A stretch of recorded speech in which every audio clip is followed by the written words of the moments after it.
Good morning, students. Today we are going to start next chapter, chapter number 8, Cell, the unit of life.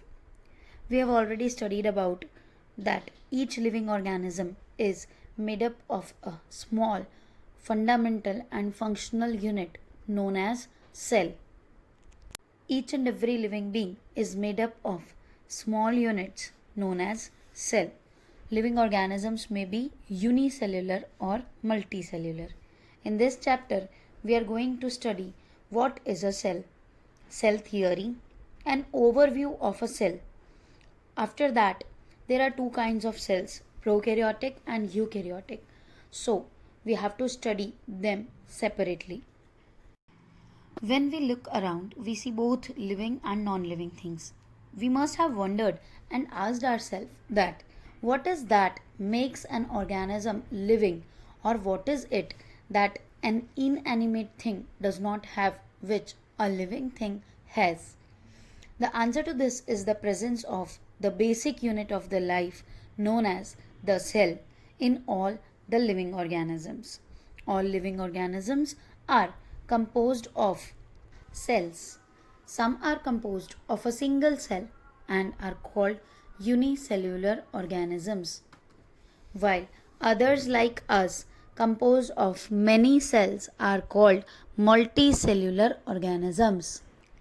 What is a cell? Unicellular organisms are capable of, first, independent existence, that they do not need any other cell for their existence. Second, performing the essential functions of life like metabolism, nutrition, excretion, respiration, all are done in the single cell. Anything less than a complete structure of a cell does not ensure independent living. Hence, cell is the fundamental structure and functional unit of all living organisms. Anton von Leeuwenhoek first saw and described in a live cell. Robert Brown later discovered the nucleus, the invention of the microscope, and its improvement leading to the electron microscope received all the structural details of the cell. So after the discovery of the electron microscope, all the structures present in the cell were revealed. Cell theory. In 1838, Matthias Schleiden, a German botanist, examined a large number of plants and observed that all plants are composed of different kinds of cells which form the tissues of the plants.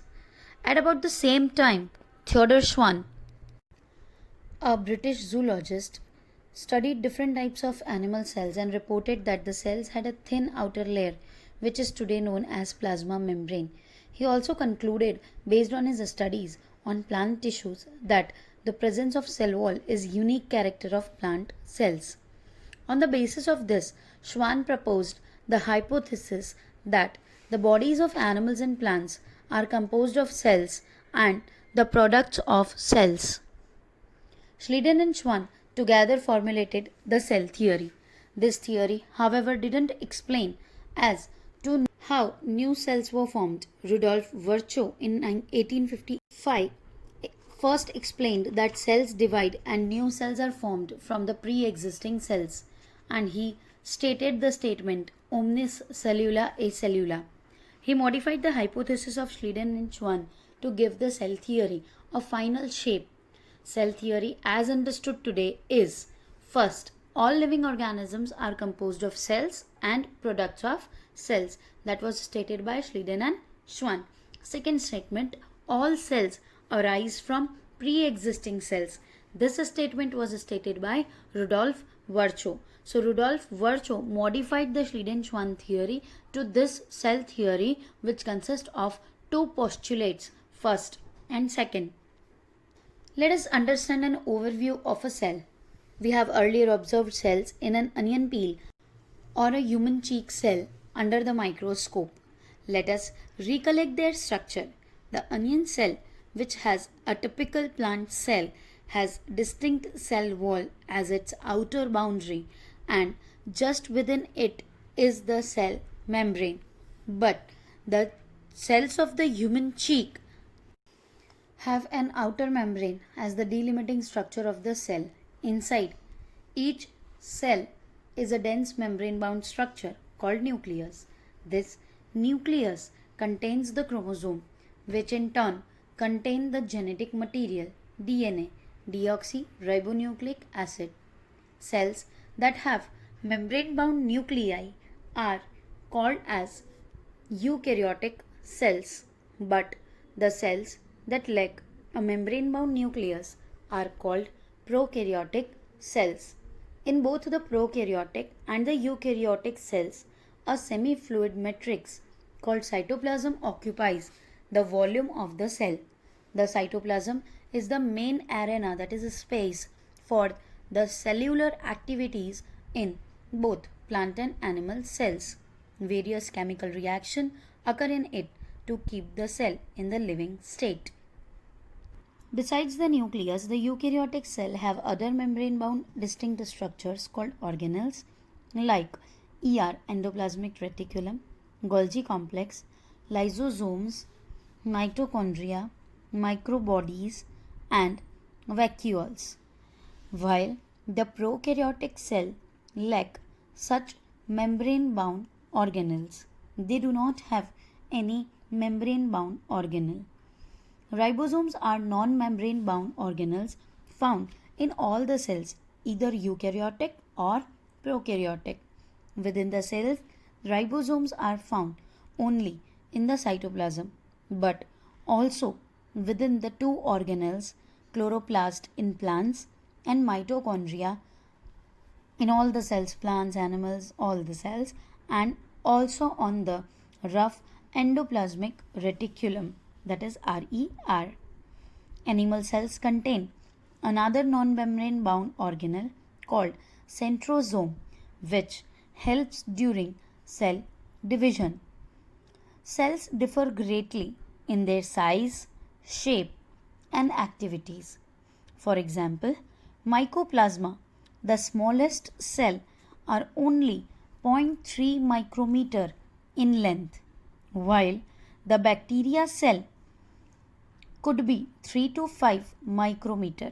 The largest isolated single cell is the egg of an ostrich. Among multicellular organisms, human RBCs are about 7 micrometer in diameter. Can we see the size? Human RBC is bigger than a bacteria. Clear? So, nerve cells are some of the longest cells. We must remember this, that nerve cell is the longest cell in our body. Cells also vary greatly in their shape. They may be disc-like, that is like a disc, a plate. Okay, polygonal, that is with many sides, as we have seen in different plant cells. Then columnar, tall cells. We have studied about epithelium, columnar epithelium. So we have seen the tall, slender columnar cells. Cuboid, again we have studied about cuboid cells in the cube-like cells in the cuboid epithelium. Thread-like cells, as we have studied in the cartilage and bones, regular and irregular tissues, and even irregular cells. The irregular cells do not have any fixed shape. So we have learnt about macrophages, mast cells. They are irregular cells. The shape of the cell may vary with the function they perform. Obviously, if they have acquired different shapes, then there must be some reason behind their shape. Nerve cells are so long because they have to transmit the message of the stimulus to the brain, whether the message is received from the foot or from the hand or from the eyes. All the messages are passed on to the brain. So these are the different types of cells with the different shapes. We can see RBCs, which may be round or biconcave, WBCs with the different shapes of nucleus, columnar cells that are found in epithelium, nerve cells that are with the several fiber-like endings, branched and very long. Then the slender elongated cells, tracheids in plants, and mesophyll cells. These are the cells of different sizes. A typical eukaryotic cell may be of 10 to 20 micrometer, typical bacteria 1 to 2 micrometer, PPLO, that is pleuropneumonia like organisms, very small 0.1 micrometer, and viruses are 0.02 to 0.2 micrometer. They are smaller than PPLO also. So that is all about a cell.